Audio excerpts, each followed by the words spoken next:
शिरूरमधून आज शिवसंकल्प अभियानाला खऱ्या अर्थानं सुरुवात होणार आहे आणि काहीच वेळामध्ये या ठिकाणी मुख्यमंत्री एकनाथ शिंदे येणार आहेत। आपल्यासोबत विजय बापू शिवतारे आहेत। बापू, आज ज्या पद्धतीने शिवसंकल्प अभियानाची सुरुवात शिरूरमध्ये करण्यात आली, शिरूरच का निवडण्यात आलं? पहिलं, शिरूर हे शिवछत्रपती शिवाजी महाराजांचं जन्मस्थान आहे। भक्ती आणि शक्तीने नटलेला असा हा संपूर्ण विभाग आहे आणि म्हणून सुरुवात इथूनच करावी। शिरूर अशा प्रकारचा संकल्प घेत 48 जागा जिंकून देशाच्या पंतप्रधानपदी पुन्हा नरेंद्र मोदी साहेबांना बसून या देशाची सत्ता त्यांच्या हातात विकासासाठी द्यावी, याच्यासाठी। खरं तर एकूण आपण पाहिलं ज्या पद्धतीने अमोल कोल्हेने सुद्धा नवीन वक्तव्य केलं की ही जी रस्सीखेच सुरू आहे शिरूर आणि मावळच्या जागेसाठी रस्सीखेच सुरू असल्याचं विधान अमोल कोल्हेने केलं। आता त्यांनी रस्सीखेच सुरू आहे की काय हे सांगायची गरज नाही।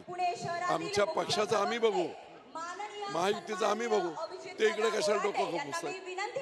निवळ कुठेतरी अडचण दिसते त्यांना समोर आणि म्हणून आमच्या पक्षात काय चाललंय, तुम्ही तुमच्या पक्षात काय चाललंय ते पहा ना। तिथे तुम्ही कसे जिंकून याल, कसे हे व्हाल ते बघा ना।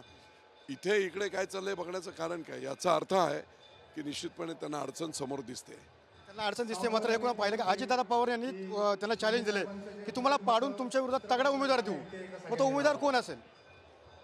हे बघा, उमेदवार आम्ही संकल्प सुरू केलेले, कोल्हेंच्या समोर तगडा उमेदवार कोण हे अख्ख्या महाराष्ट्राला माहिती आहे, शिरूरलाही माहिती आहे। पण ते निश्चित कोण करतील? तिन्ही नेते, देवेंद्र फडणवीस, शिंदे साहेब आणि तुमचे अजितदादा। शिरूरमध्ये कोणाची लढत पाहायला मिळेल लोकसभेसाठी?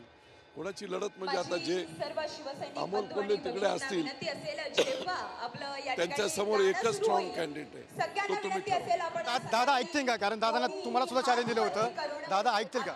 दादांनी चॅलेंज अमोल कोल्हेंना पाडण्याचं दिलं, तुम्हाला पण चॅलेंज दिलं होतं पाठीमागे, तो सोडून दा विषय। अमोल कोल्हेंना पाडण्याचं दिलंय म्हणजे महायुतीचा खासदार निवडून आणायचा आहे निश्चितपणे। आपण पाहिलं की हे होते विजय बापू शिवतारे। मात्र एकंदरीत अजितदादा पवार यांनी चॅलेंज अमोल कोल्हे यांना पाठवून दिलेलं आहे। मात्र एकंदरीत मिशन 48 हेच या ठिकाणी अभियान राबवलं जाईल आणि नरेंद्र मोदी यांना पंतप्रधान करण्यासाठी खरं तर हे प्रयत्न केलेला असल्याचं वक्तव्य या ठिकाणी विजय बापू शिवतारे यांनी व्यक्त केलेलं आपल्याला पाहायला मिळत आहे। कारण अभिजित स्वामी, सुनील दिघे, TV9 मराठी, राजगुरुनगर, पुणे।